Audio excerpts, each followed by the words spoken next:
In a Truth Social post this week, well, you know what? I think calling it a post is an understatement.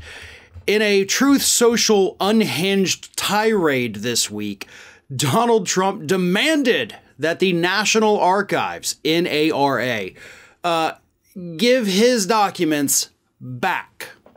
Because in Trump's eyes, those documents that the FBI took from Mar-a-Lago, those don't belong to the federal government. No, dang it, those are his personal documents that he loves and cares for so much. So let me read this again, absolutely ridiculous tirade that Trump went on. NARA lost a whole hard drive full of highly sensitive information from the Clinton White House. More than 100,000 Social Security numbers and addresses, Secret Service and White House operating procedures, extremely sensitive. There is no security at NARA. I want my documents back.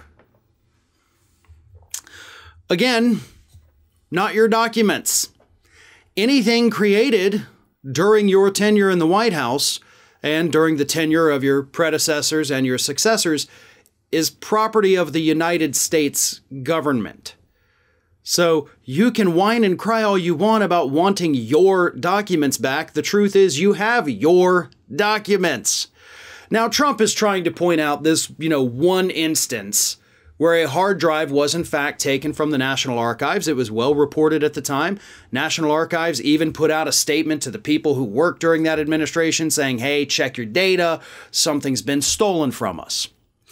And as far as we can tell, that's about the only time there's been a massive security breach at the National Archives itself. But Trump is trying to tell people that it is in fact safer to keep these documents, these highly classified documents that he had. It's safer to keep them at Mar-a-Lago than it is at, the National Archives, where there was one data breach versus, of course, the multiple different instances where we have seen foreign spies, basically, infiltrate Mar-a-Lago. One of them walked in with multiple different cell phones. I think it was like somewhere between 4 and 7 cell phones before they were caught. And she said she was just going there to use the pool. But it turns out it was somebody acting on behalf of a foreign country.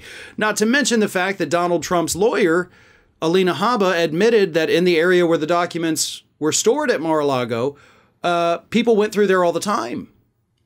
So that doesn't exactly sound secure. You've got a location very well known, very well publicized to the entire world where you were keeping classified documents. You've had multiple instances where foreign agents have infiltrated Mar-a-Lago. One of them, not the woman with the cell phone, but a different individual, was actually able to get pictures with Trump and with Lindsey Graham, who was there, of course. So the spies, the people who would want this classified information, they know where to go. So no, nothing is safer at Mar-a-Lago, but again, all of that is beside the point. Those documents are not yours. They may have your name on them. You may have read them. You may have touched them. But they are the property of the United States government, and you, sir, are a private citizen. You are not the United States government, no matter how much you would like to be. Those documents do not belong to you, and the law is very, very clear about that. Now, the other thing is, why do you desperately want them back so bad? Right? Even if they were to hand them back over to you, that's probably not going to end the investigation. Of course, they're not going to hand them back over to you. Why the desperation? That's what I want to know. And that is, of course, a question that we do not have an answer to. Why is he obsessed with these? What was he going to do with them? Why did he take them in the first place?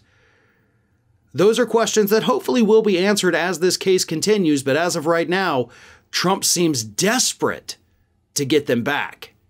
And I desperately want to know why. Hey everyone, this is Aspen.